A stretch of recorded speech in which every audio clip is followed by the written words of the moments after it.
Hello and welcome to the Analyst by Vajiram and Ravi, your daily partner in decoding current affairs the smart way for UPSC examinations. It's August 22nd, 2025, and today's edition brings you two in-depth reads for your upcoming mains 2025.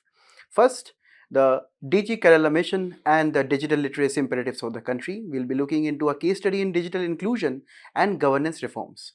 Second, the skills check is a very interesting editorial from the Indian Express, which will be taking a closer look at India's skilling ecosystem and its need in shaping the demographic dividends of the country. Lastly, in our Prelims 2026 Simplified section, we cover a range of updates which are extremely important for your upcoming Prelims examination. So, let's begin. Hi guys, welcome back again to another interesting session of the Analyst, where firstly we'll be starting with a very important article which is focusing on the need for digital inclusion in the country.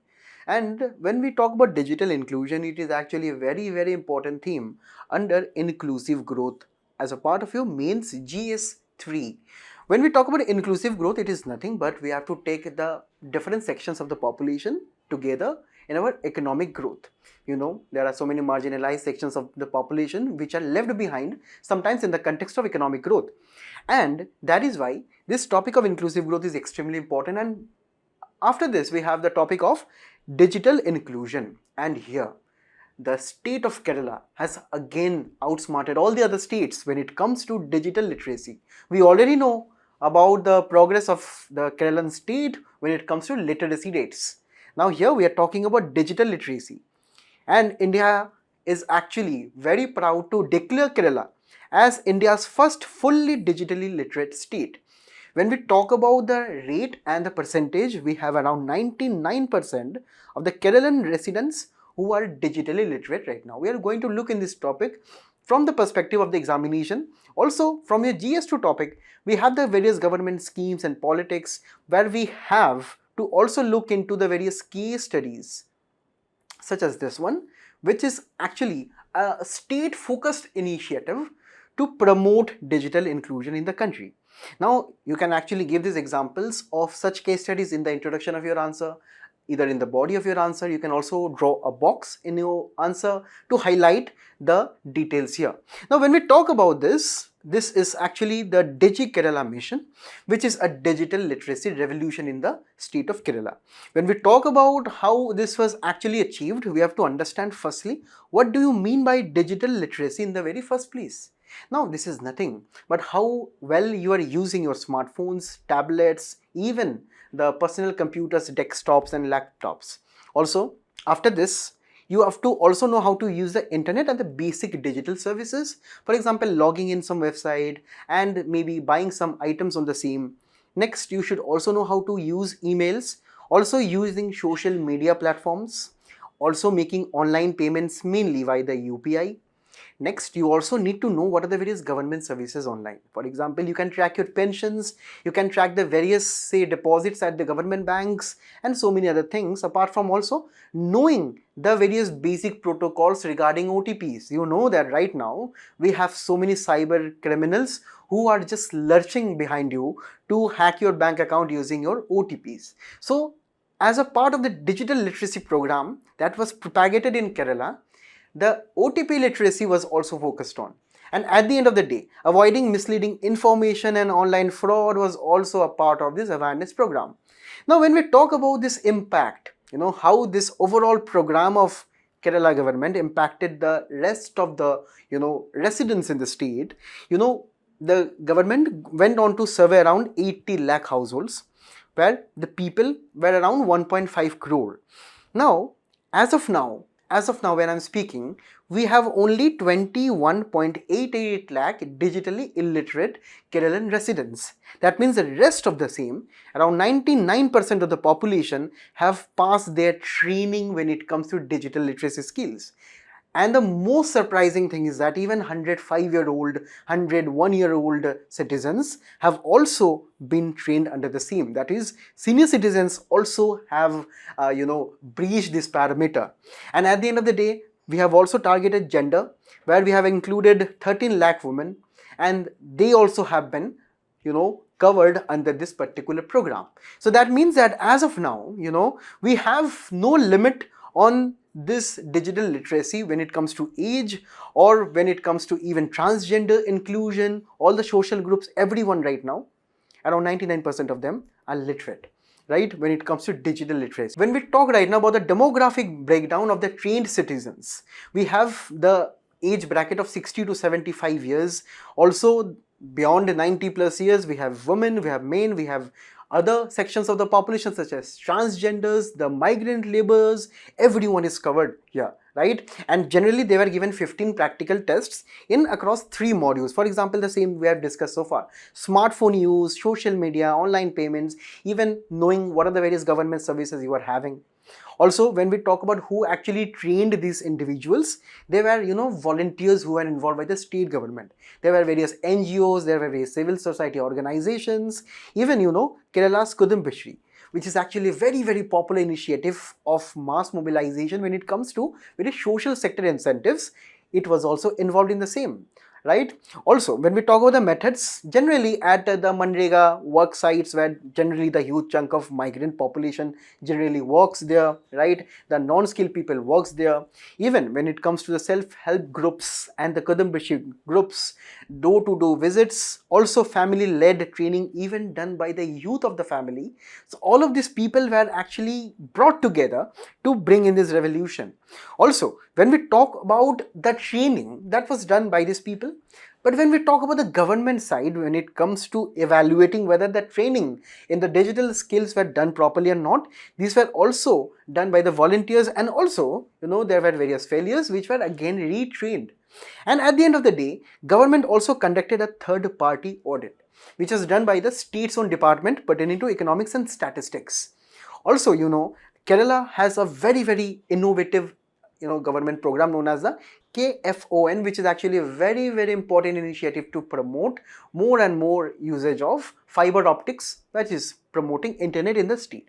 Now, we have discussed this as a context which is pertaining to Kerala as a case study. Again, I'm telling you, you can use these case studies in your mains answers just to give those extra value additions to get this extra half to 1 mark. Now, when we talk about this entire topic, we are talking in the broader context of the Digital India mission, which was actually conceptualized almost 10 years ago by our Prime Minister. And in this, if you can just close your eyes and imagine 2012 and 2025, just close your eyes and observe the differences that you have in your day-to-day life. Earlier, we used to make payments in cash entirely. There used to be no QR codes, there used to be no Paytm. Whenever you used to send someone money, you used to go to the ATMs to actually deposit the cash, or you used to go to the various bank branches physically. Now you just can send the money using digital means. Forget about money. When we talk about the government services, when we talk about the information that we can know about the government, it is budget and the various assets, right? We have right now internet which is freely available, right, in many public Wi-Fi services. Right now, India is actually one of the few countries in the world where we have the cheapest 5G, 4G data rates. Generally, after the Geo revolution, which came in 2016 onwards. So over a period of time, we have had so many incentives, so many programs when it comes to digital India. And India's journey has been simply magnificent. It started with 2015, the launch of the Digital India mission. And this was actually a mission. This was, not a particular initiative or say a government scheme where we have a lot of funds disbursed. But under this mission, we have various programs which are directly attributable to making India digitally connected, such as the integration of the goods and services taxes and having a GST portal. We right now also have launched in 2016 the UPI ecosystem in the country. Also, after this, we have had the Pradhan Mantri Gramin Digital Saksharth Abhiyan.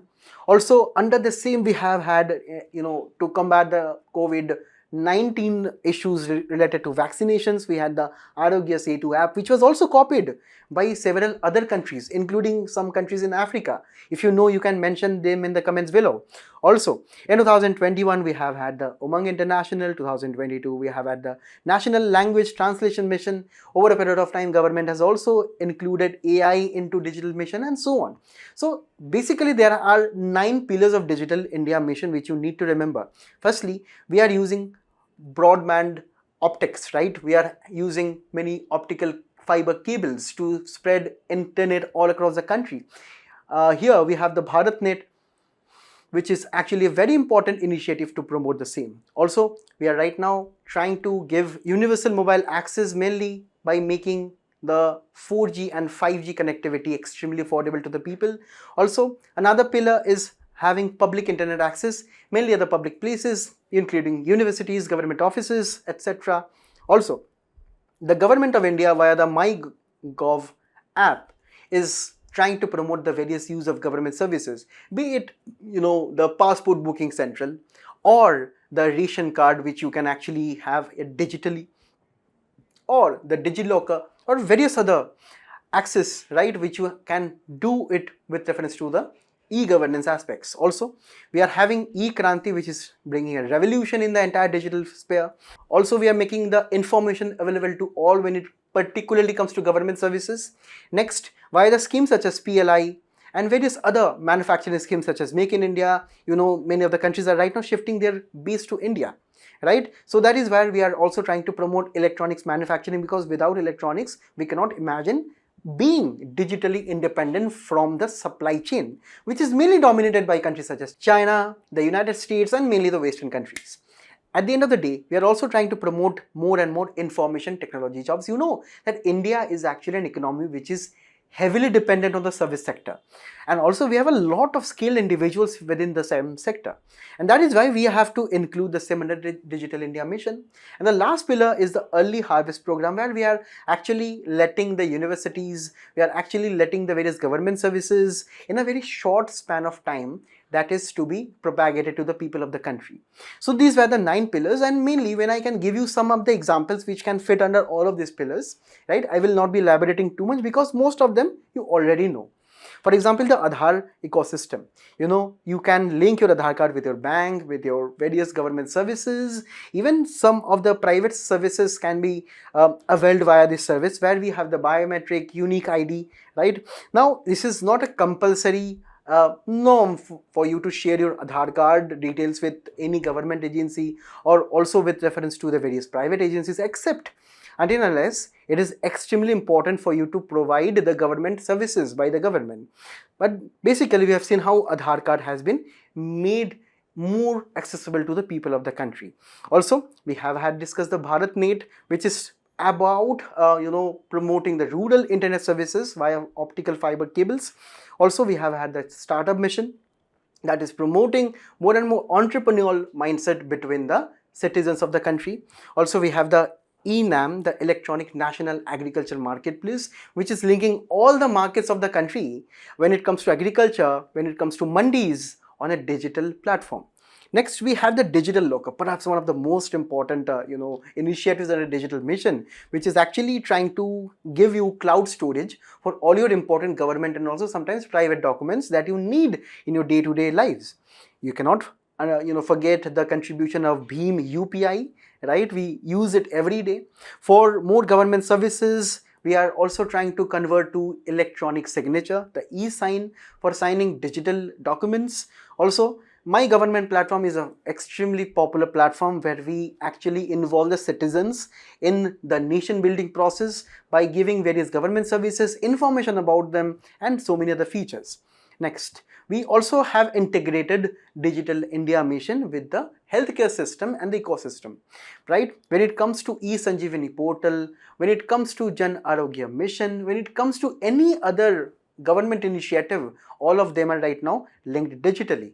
We also right now are creating this blueprint for having a unique health ID for everyone, where every of your hospital records, test records, medicine records will be present on one portal. right? Also, we have the Swayam portal, which is a massive open course for education, where we have more than access of lakhs of courses from top institutions, including IITs, IIMs, available of free of cost. Also, we have the Umang app, which is an unified access to 1,000 plus government services.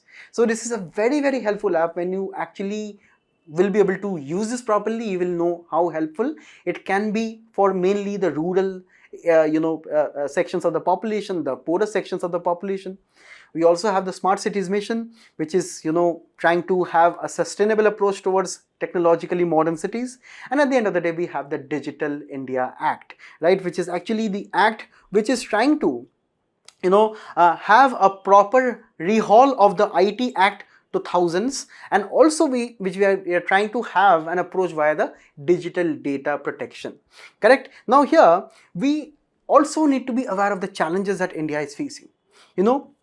According to the various data that we have, we have a very subpar internet penetration when it comes to mainly the rural areas. On an all India level, we have 45%, around 47%. At an all India level, we have 47% as of 2021. If you can compare the rural and urban gap, that is actually quite big. And only around 1.7 lakh out of 2.5 lakh panchayats have been linked via optical fiber cables. Now, when we talk about digital literacy, on an all India level, it is only 38%, and now compare it to Kerala's 99%, right? And this was according to Oxfam India 2022 report. When we also talk about the cyber security threats, cyber security comes as a very big challenge to Digital India mission and to promote internet services mainly among the elderly sections of the population. You must have heard from your family members, mainly the elder family members, that internet and all those things are very risky places, right? People lose a lot of money, but it is not about risky place. It is about educating them about the services of the internet and also the risks of the internet, right? We all are youth sections of the population. We know how to use the internet properly. We can actually detect some fraud calls, some OTPs. Mainly the older generations, in our family members actually cannot be able to detect them. And this is our own responsibility to actually ward off this kind of negative perception from their minds.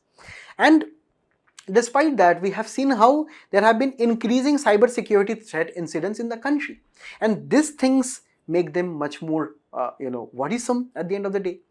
Next, when we talk about the skills gap, 20% of the tech professionals, according to NASCOM report, is actually lacking future skills. We'll be looking into this in the second article also, right?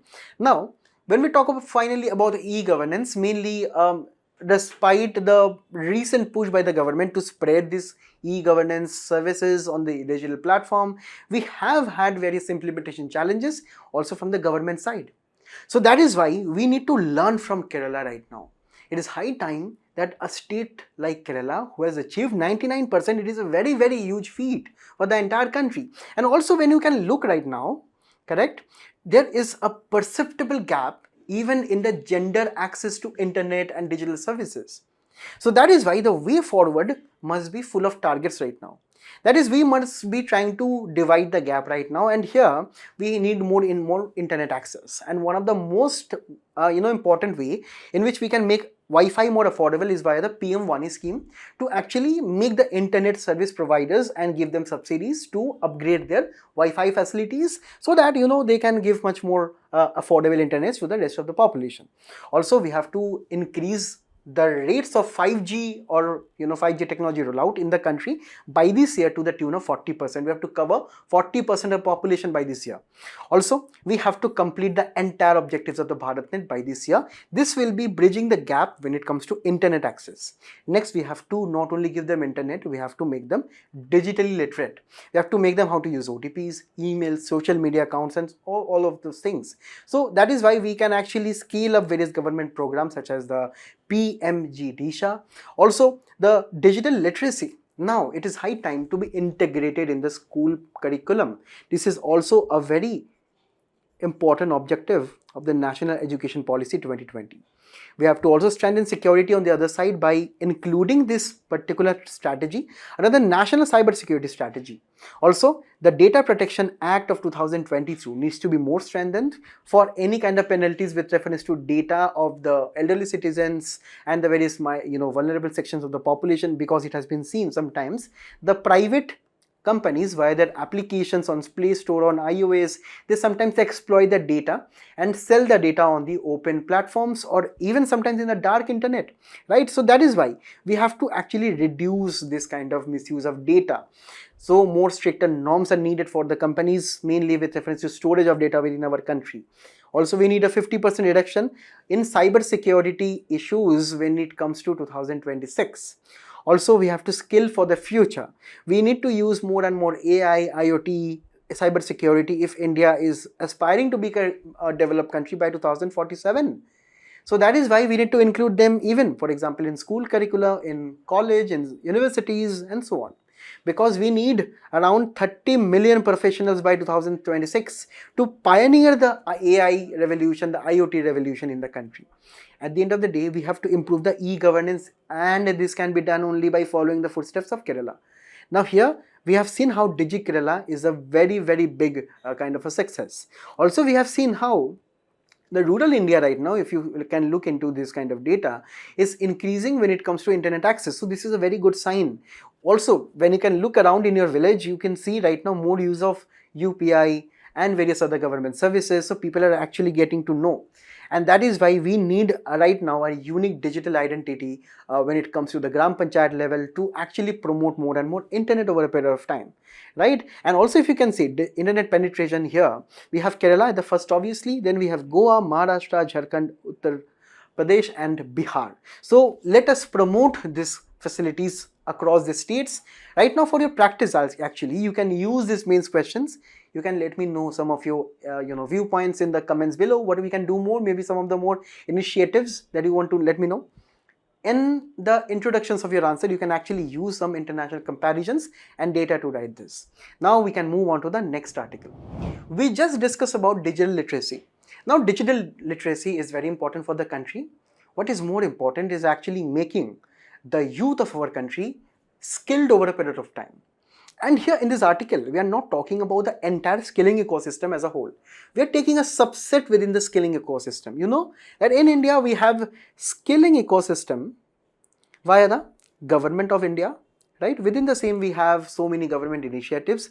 Within the same, we have various schools. We have universities, which are centers of higher education. We also have the private sector, correct?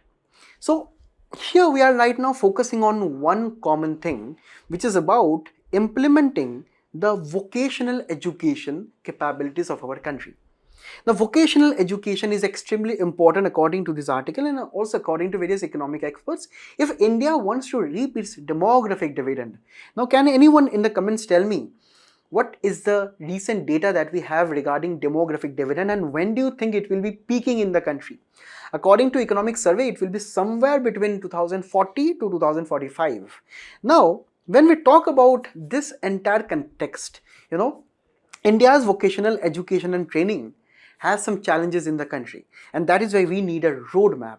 Now, when we talk about the UPSC mains PYQs here, you can just notice here how important the skilling ecosystem is when it comes to UPSC examination, when it comes to mains examination. Also, there have been so many prelims questions too. For example, look at this first question here. It is telling that the success of Make in India program is directly dependent on the Scale India program and more labor reforms. Also, look at this question number 2. It is trying to interlink more. In mains, what you have more interlinkages with one concept with the other, right? Demographic dividend is actually maybe a geographical concept. It is also somewhere linked to your economics and society too. So it is linking that demographic dividend in India is actually only a reality when we are more aware, skilled and creative.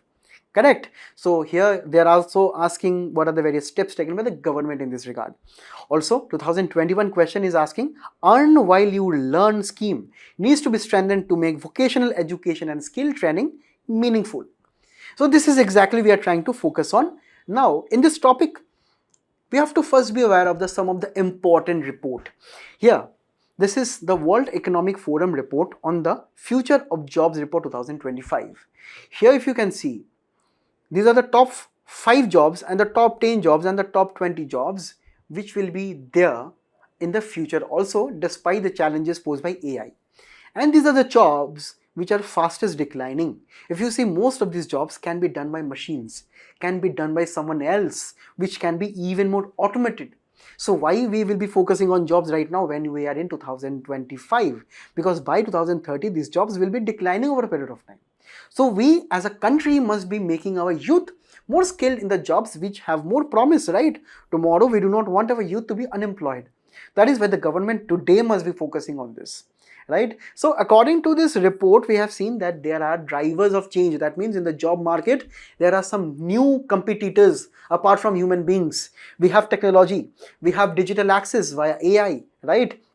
So here there are skill shortages in this particular AI and other skills when it comes to this employers. Correct. Now more and more employers are using AI tools, AI machines, and so many other things. Also, climate change is a very, very big topic here, because we know that how global warming, how this kinds of extreme weather events such as floods, cloudburst, and all of these things are affecting various states of the country. We have recently also have seen why the employment rate in Himachal Pradesh is actually the lowest across all of the states. Right? Why? Because of the various incidents related to the cloudburst, the flooding, which have led to loss of cattle life also in that particular state, according to the latest PLFS report. Right? So that is why we have to understand that the job market predictions in 2030, where new jobs will be created to the tune of 170 million, right? Where mainly these jobs will be generated by the people who have upskilled in this, 2025 to 30 in artificial intelligence, in green energy, and even in data science, data analytics, because these are the jobs of the future. Correct? We are right now increasing investments in green technology, data security, artificial intelligence, machine learning, and so many other things, right? So more jobs will be created here, and jobs displacement will be mainly with reference to manual work, and this can be at the tune of 92 million people in the entire world. So these many people will be losing their jobs. This is imminent. So where they will go? They will go and learn these new jobs, new skills to help them with reference to the skills in demand. Mainly with reference to technical, we have just discussed AI, big data, cyber security. Soft skills are also needed right now. When we talk about AI taking part of the automated part, right? Human beings right now have more time to become more creative, more compassionate at workplaces. And this is why we need more emotional intelligence, we need leadership capabilities, and we need to have more adaptability when it comes to new technology coming up. So people cannot tell that I am belonging to this sector, I do not have any link with this technology. Look at AI. AI can actually replace any kind of manual jobs, right? When it comes to this kind of very easy jobs related to clerical and so on. So this is why we need around 59% of the entire workers globally to need reskilling by 2030.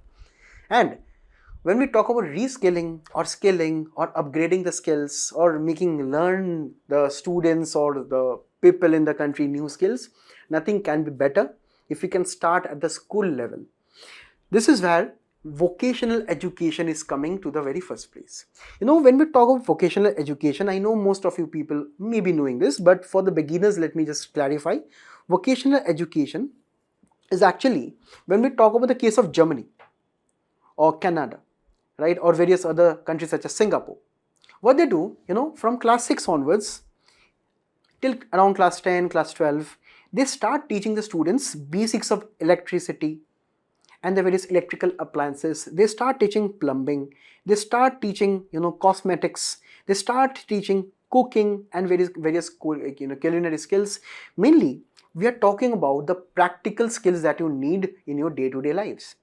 Also right now the practical skills are maybe also about programming, also about properly implementing various financial strategies such as accounting, right, at the very basic level in schools, from class 6 or class 8 onwards. That means that that we have a dual education system in this kind of a countries, where we have education, for example, basics of math, science, all of those things. Apart from this, we also have this kind of vocational education. When we talk about Germany, Singapore and Canada, we have around 10 to 13% of their budget which is spent on the vocational education capabilities, right? And when we compare this to our India, that is only 3%. And mostly, if you have heard about polytechnics or various diploma colleges or ITIs, industrial training institutes, mainly in India they focus from after class 10 onwards, and that also mainly we have a very negative perception that only the school dropouts go to the ITIs or the polytechnic colleges, right? Only the very dull students go there. This is a very negative perception regarding this, because when we compare the plumbing jobs or say the transportation jobs in the Western countries, you can just understand how well they also earn in those countries, right?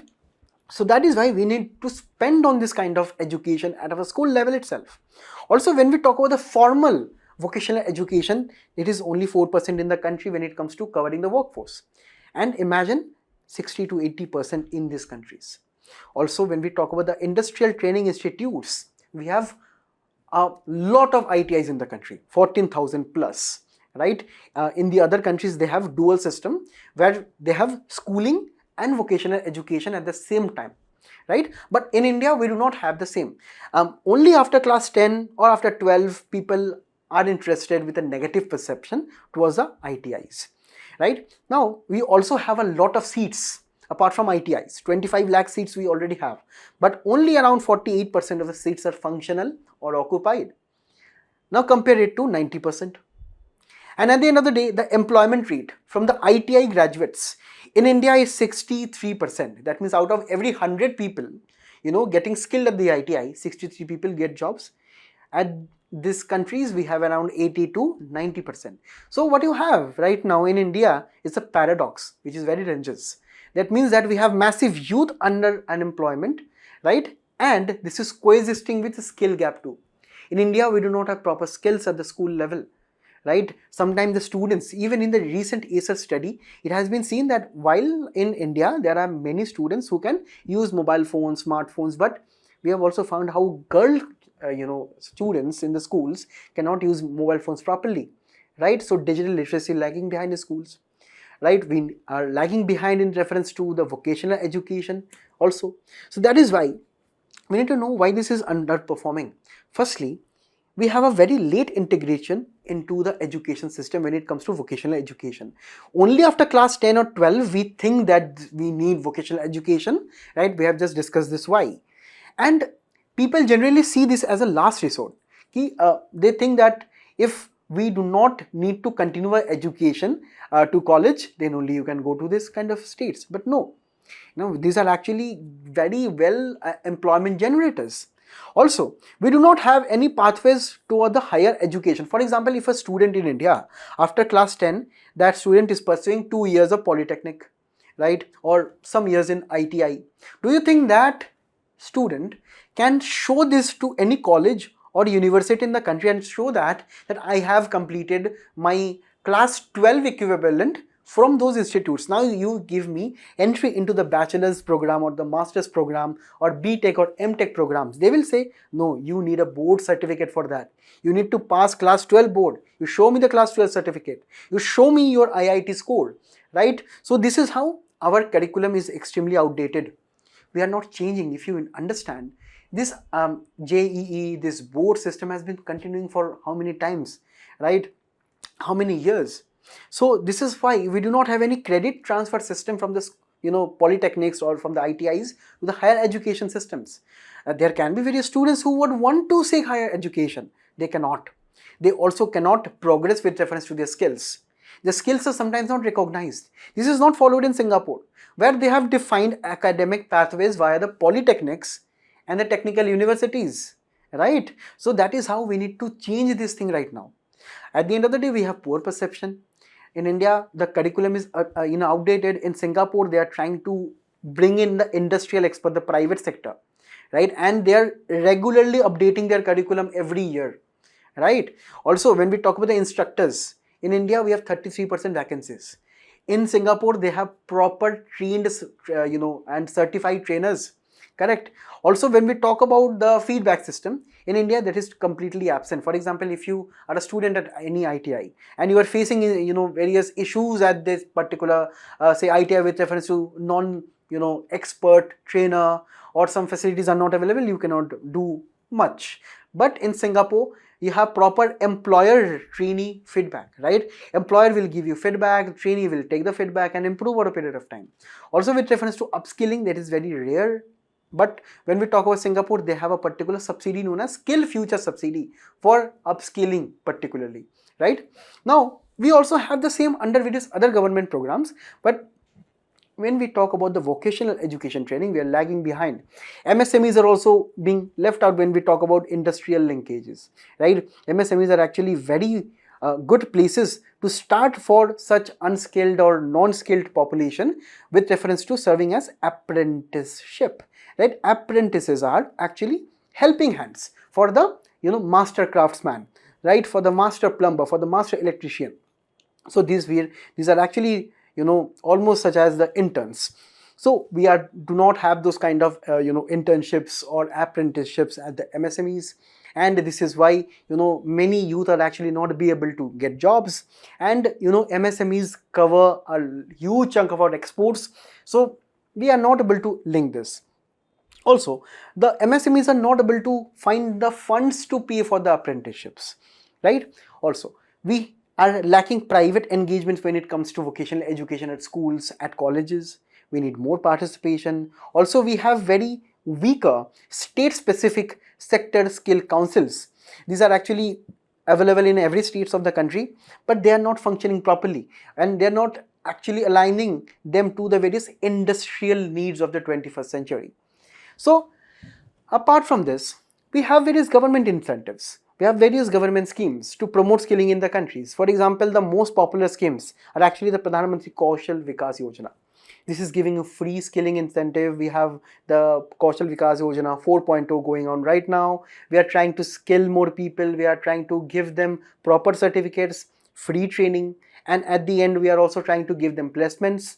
Also, we have the National Apprenticeship Program, right? Now, this is trying to give apprenticeship to various MSMEs with reference to some funds, some incentives, right? Also, we are having the Green Skill Initiative, which is trying to create more and more environmental jobs in waste management, in renewable energy, right? Apart from this, we also have various sector specific. For example, for the textile sector, we have the Samarth scheme. For the digital skills, we have the Future Skills Prime, which is trying to train the individuals in AI, blockchain technologies. Also, for the minorities, we have SIKO or Kamao. For the institutional supports, we have the NSDC, which is the National Skill Development Corporation, right? And this is actually a very, very important, node if you want to get enrolled in various, skilling incentives. Now, this NSDC is actually serving as a central point, and it is giving various, support for policy framing, for regulation of the skilling centers in the country, for issuing various guidelines for the skilling centers, and also looking into various reports and collecting data regarding the same. Also, with reference to Pradhan Mantri Kaushal Kendras, which are spread across the country, across 500 centers, we are trying to give more and more close, proximity skills to the people of the country. But despite this, we have this kind of issues with reference to vocational education. So that is why we have to right now understand why these government schemes are falling short. For example, these are the another sets of government scheme. For example, if you look at the employment linked scheme, which is the ELI scheme popularly known as, and which was launched in a recent government budget. Now, according to this, we have A and B and C components of the scheme. For the first timers, we will be giving a direct transfer of 1 month salary in 3 installments up to 15,000 to the first time employees registered in the EPFO. And the scheme B of the component, it is looking into giving direct incentives to both the employer and the employee, right, as per their EPFO contribution over the 4 years. And similarly, we have the scheme 3. But what we have to understand, this we are only talking about giving monetary incentives. Monetary incentives are very, very kind of lagging behind, because we need skilling component also. If with this we are including the skilling component, that we also will be giving certificates to the people, that is not done as of now. We are not having any training component of this particular government scheme. Also, you have recently also have understood about the PM internship scheme, right? Where you will be getting internships at top 500 companies in India if you are coming from non-IIT, non-IIM and non-top tier colleges. So this is giving 1 year placements in top companies. But this is not a pathway, right, to a permanent job. Also limited to top companies only. Also we have seen how women are lagging behind in this scheme. Also we have seen how there have been massive amount of registrations but actual internships are very low. At the end of the day, the ITI upgradation scheme which the government recently announced, that is the modernization of 1000 government ITIs, this is focusing on infrastructure but not on the training quality or the curriculum or the trainers or the certifications. Right? So that is why we need a particular way forward right now for a Viksit Bharat by 2047. We firstly have to integrate vocational education schooling system at the very secondary level. Right? And this was also notified by the NEP that we have to start from class 9 to 12. Next, we have to create how this kind of credits that we generate in the school via this vocational education to the various colleges and universities in the country, so that we can have a lateral entry or direct entry into the colleges from the ITIs, right? Also, we need to enhance the quality of the various trainers, of the various curriculum over a period of time. We have to include the various skilling ecosystem institutions by the government to fill these various instructor vacancies. We need to actually incorporate more feedback and grading the ITIs over a period of time. Also, at the end of the day, we have to bring in the industry. We have to bring in Tata, we have to bring in Reliance, we have to bring in the various MSMEs also in the skilling ecosystem. We need more amount of public-private partnerships, right? Where we can actually have a collaboration with the public and the private sector, so the private sector actually can absorb the jobs which are generated by the trained people.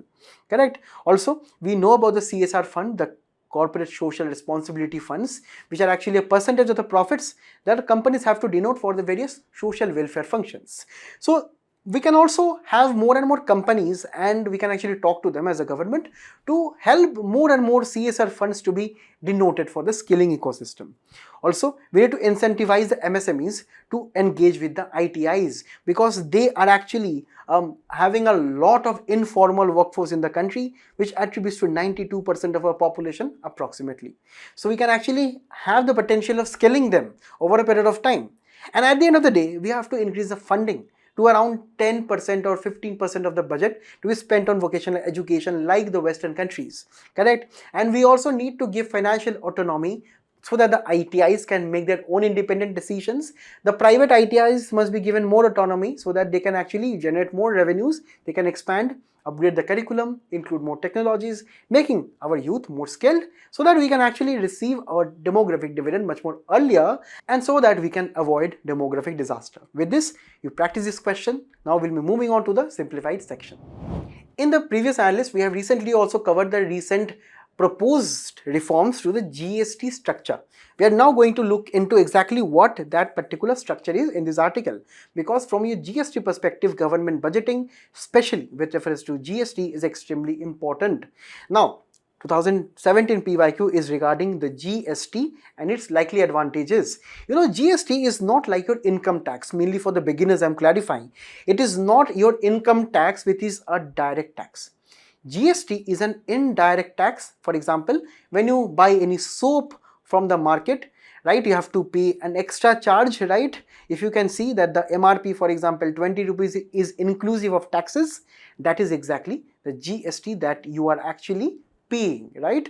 So as a consumer, the burden of taxes actually falls indirectly on us. That is why GST is known as an indirect taxes. You let me know what are the advantages of implementing GST in the comments below. Now, when we talk about the existing structure, GST as of now is having a slab structure. That means the most essential food items and the basic goods and services are taxed at the rate of 0 and the 5%. That means these services must be affordable for the people. That's why the taxes are lower.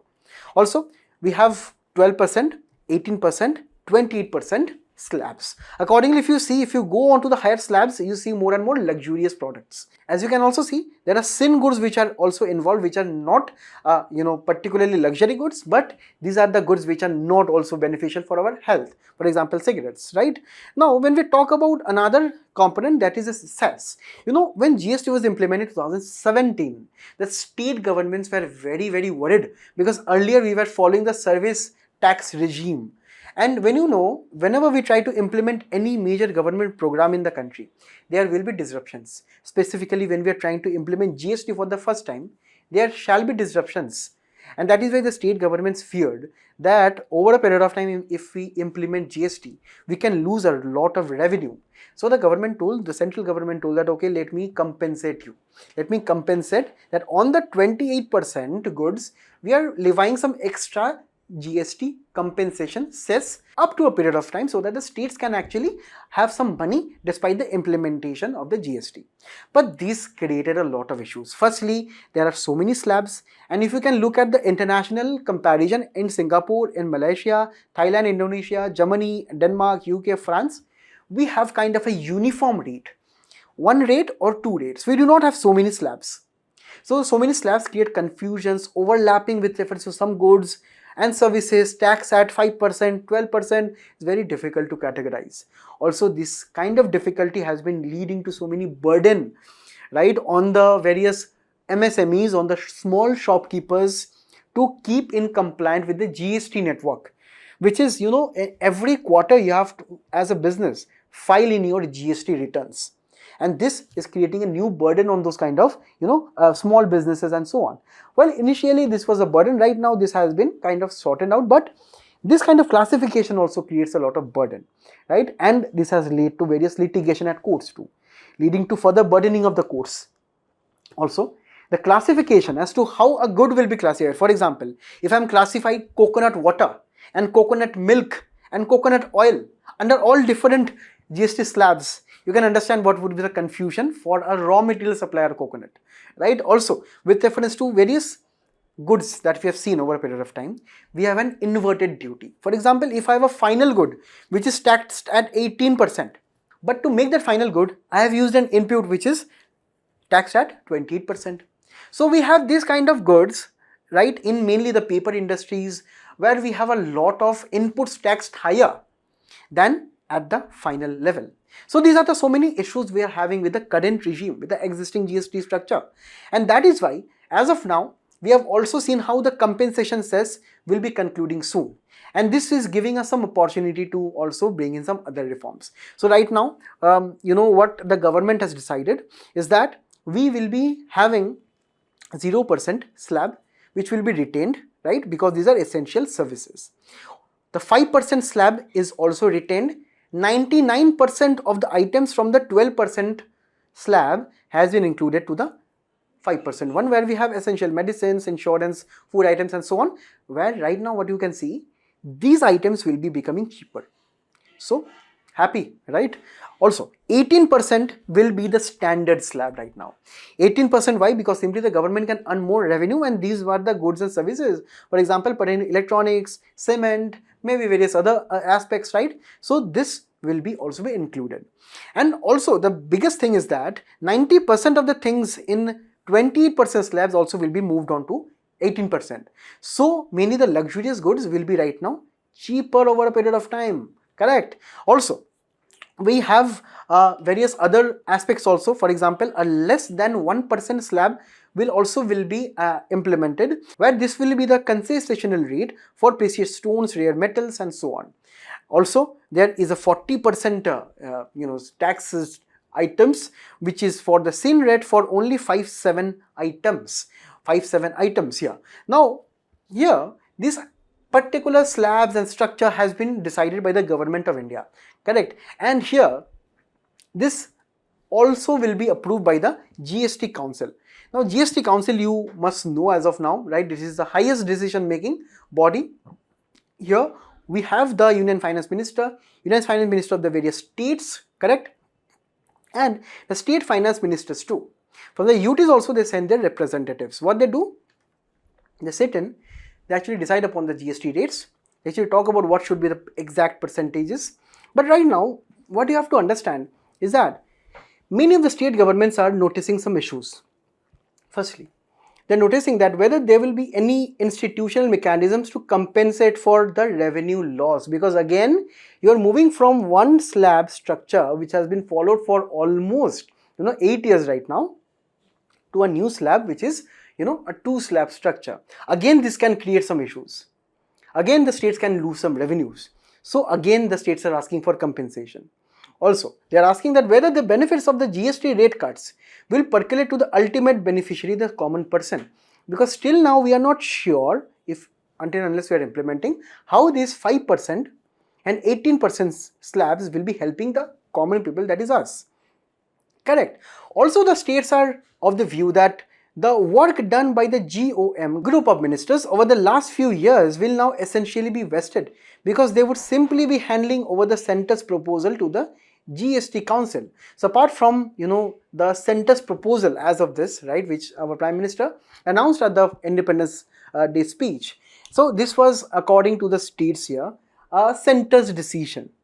Now the group of ministers in the GST Council also have been doing their own research and studies on the GST slabs. So they are telling that all those research and studies that we have done, all those will be vested, and whatever the center is telling now, we have to implement it, right? So this is the main concern that the states are having. So that's all that we have to know as of now. Let us also wait for the implementation, then we'll be having the final updates. Now we can move on to the next one. Guys, the Nepalese Prime Minister is actually going to visit our country next month. And from the perspective of GS2, neighborhood relations, and also some important mapping aspects, we're actually looking into why that visit will be a very important issue between the two countries. Because still now, we are not resolving the Lipulekh Pass dispute. If you see, this is located in this region of our country where we have the tri-junction of the border. We have India, Nepal and China present at this border, right? So what, according to our own records, according to the Treaty of Sagali of 1816, according to the British records, we found that the border should be starting from the west of the Kali River. That is, this is the border that India is claiming according to the past British records, right? But Nepal is disputing this river's source in the very beginning. Nepal claimed that the Kali River is originating from the Limpiadora, right, which is located in the north. And we are telling that it is from the Kalapani Springs here, right? So that means that Nepal claimed this entire orange area here.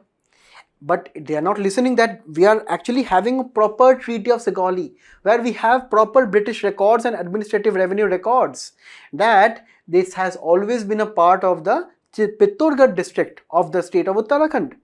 But they are telling that it is, Lembadarya, right, to the east of the river, and actually they are part of Nepal.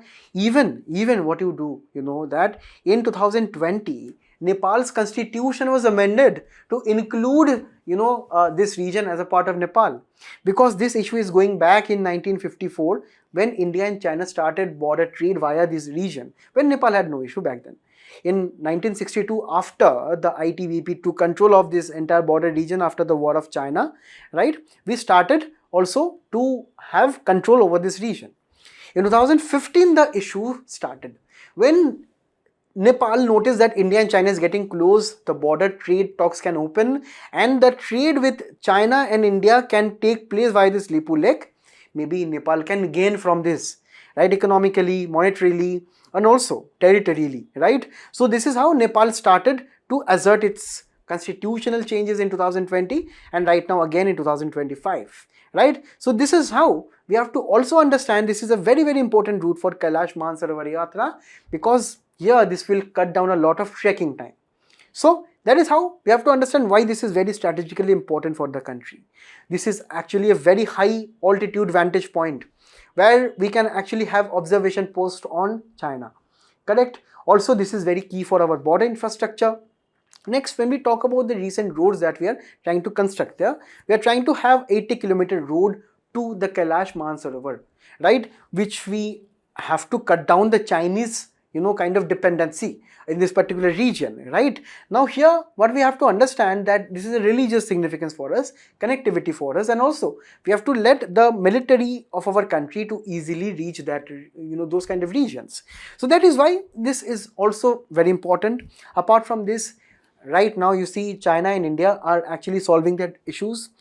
Most importantly, we are resuming the flights. Maybe tomorrow we also may be opening some of the borders for direct trade.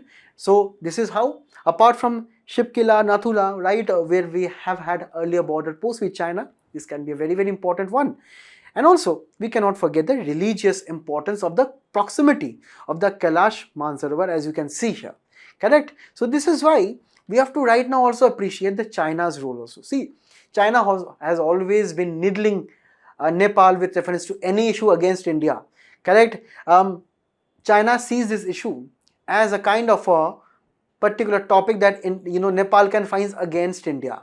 Correct? Always China has portrayed India to Nepal that India is a big brother kind of neighbor to China. That means a big brother is always kind of portrayed as a negative scene here. That means India is ordering China on various internal politics, on Chinese aspects and so on. So China has been strategically posturing with reference to this. Also, they have China has alleged that we are trying to meddle in internal politics. So that is why. And also, India's proxy allegation in 2020 came in when our then Indian Army chief also told that China is kind of using Nepal, right, as a proxy. And also, right now, when we have more closer relations, we see that China is trying to say that we have to become neutral in this kind of affairs because it does not want any kind of direct confrontation with India. That is why the way forward is that we should be following the spirit of the 2000 meeting between our Prime Minister back then, Vajpayee, and Koirala. So to actually straighten up the border disputes and actually reflect upon the spirits. Also, we should be using the BIMSTEC and the BBIN platforms to bring Nepal onto the table of discussions.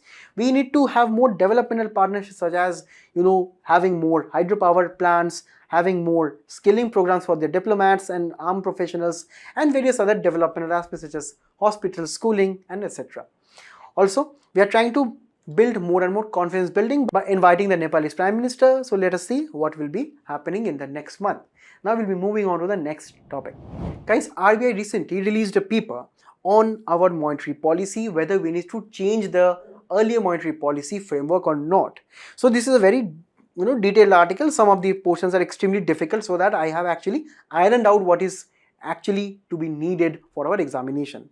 Very important for your GS3, Indian economy and economic development. Now, when we talk about the monetary policy framework, the most important part of the RBI is actually to control inflation, have proper GDP growth in the country, and have employment also in the country. Now, when we talk about the monetary policy framework, it is actually to maintain inflation and reduce the price volatility of the country. Also having macroeconomic stability such as national income and employment.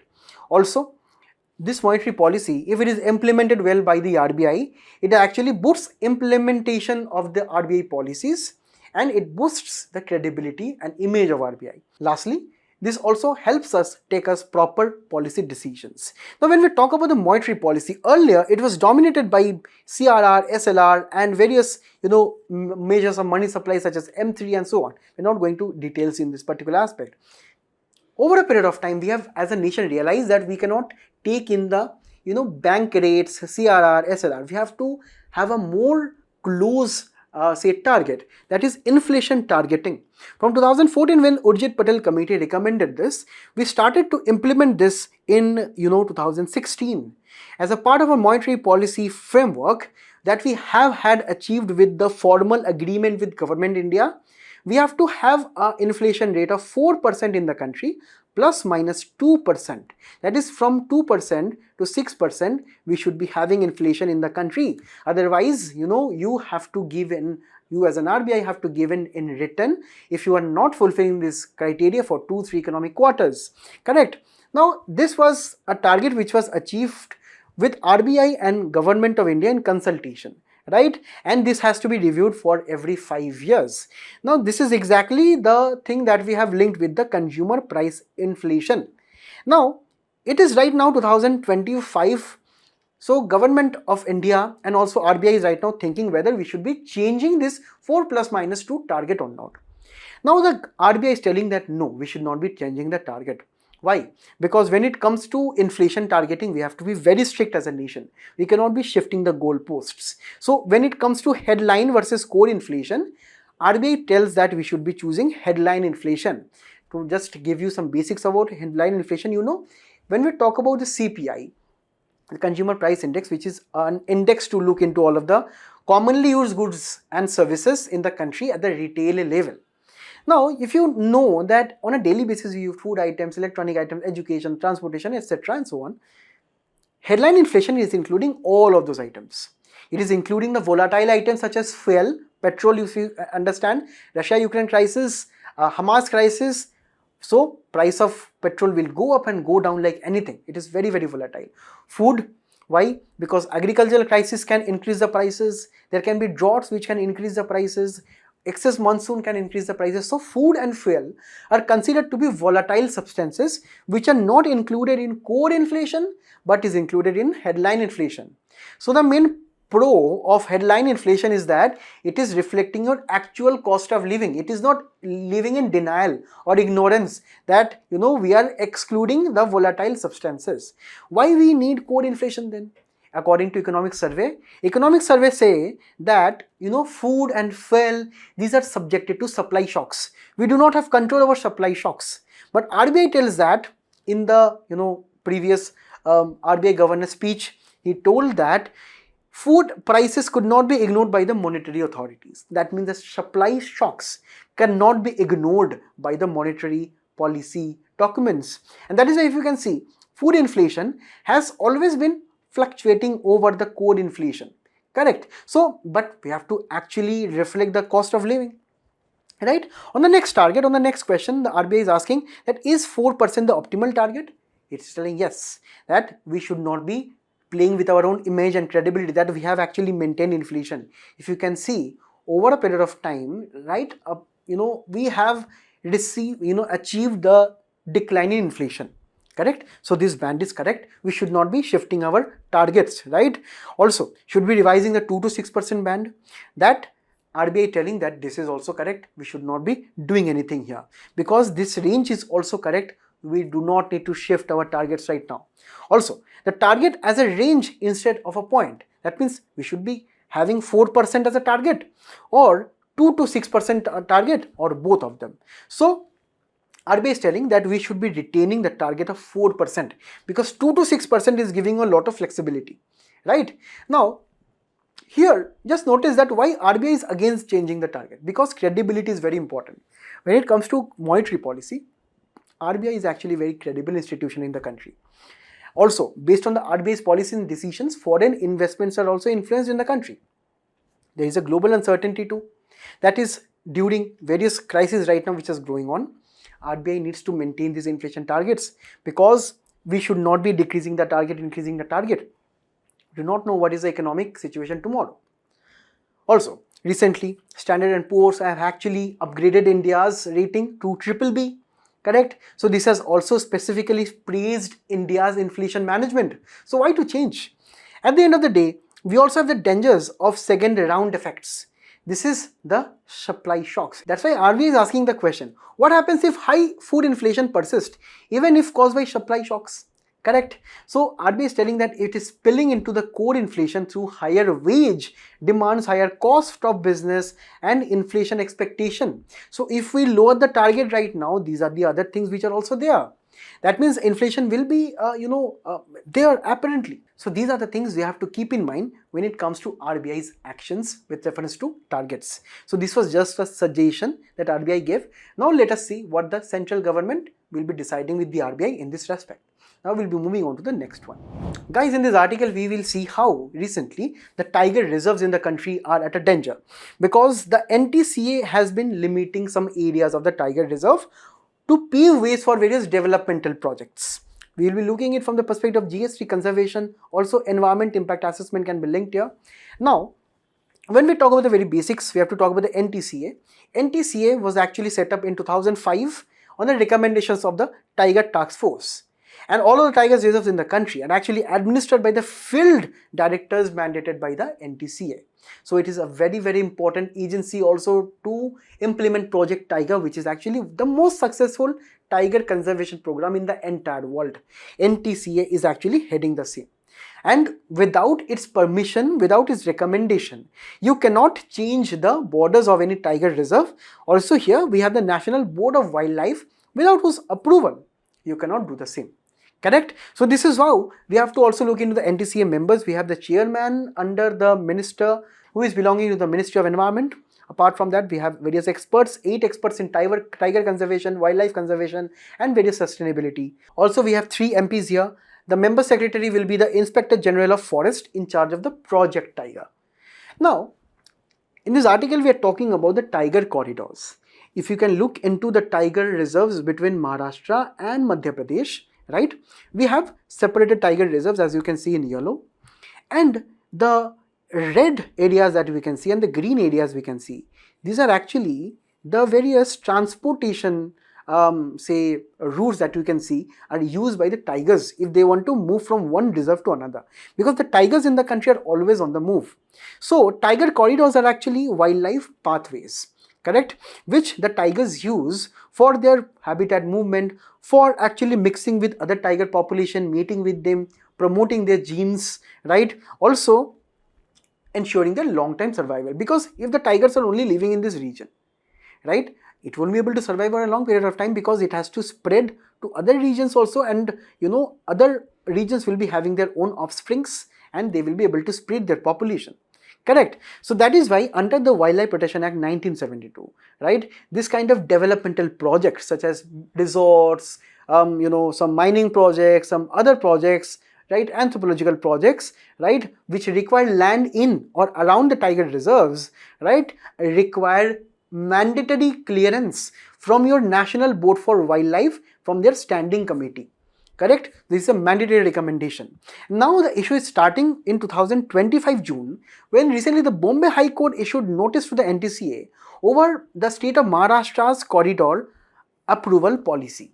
There have been so many projects, private sector projects, which need green clearances in the tiger reserve. It has been seen that the Maharashtra government has been seeking to reduce the area in the tiger reserves so that we can have more projects in the forested regions. The NTCA then filed an affidavit, which are giving 6 benchmarks that we need more tiger conservation, that we should not be decreasing the area of that conservation and so on.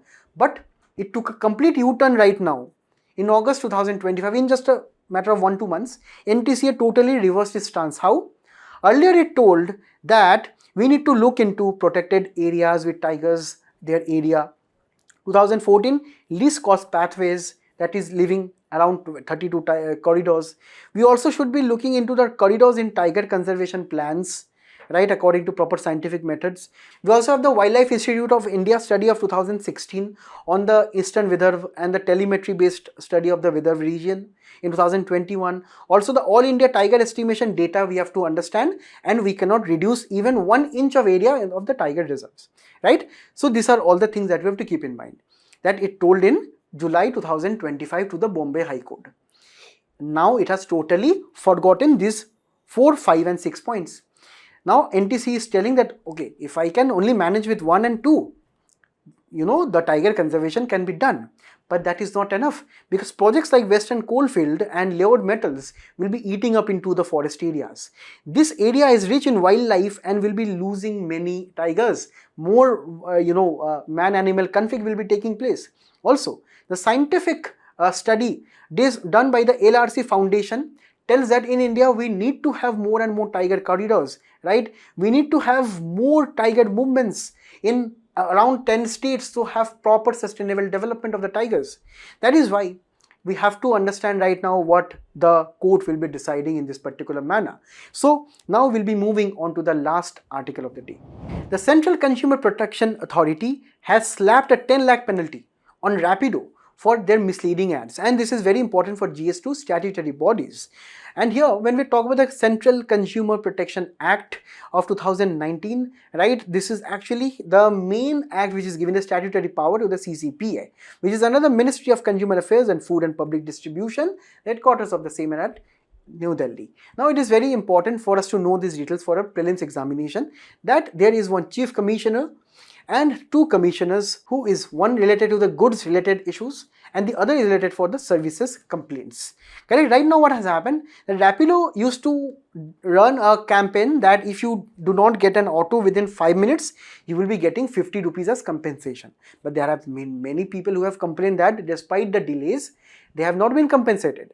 That is why this 10 lakh fine has been imposed on them. Why? Because the powers and the functions of the CCP are actually very, very wide. Also in the comments below, you can let me know why the CCPA was recently in news for the other reasons also. And here, firstly, you have to appreciate its role as an investigative body. It is capable of conducting investigation and is headed by a Director General. It can take class action shoots, for example, calling recalls, refunds, or even license cancellations. Also, regulatory oversight, for example, ordering discontinuation of unfair practices and imposing penalties can be done. Apart from it, it can give an advisory rules for the consumer welfare, safety alerts for fake goods, substandard goods, research for market awareness, and also international collaboration with the other countries' consumer awareness platforms. So this was all for today. I thank you all for being a very patient audience, and we will be following the quiz right now, which you should be attend. Till we meet again, all the best of luck. Thank you.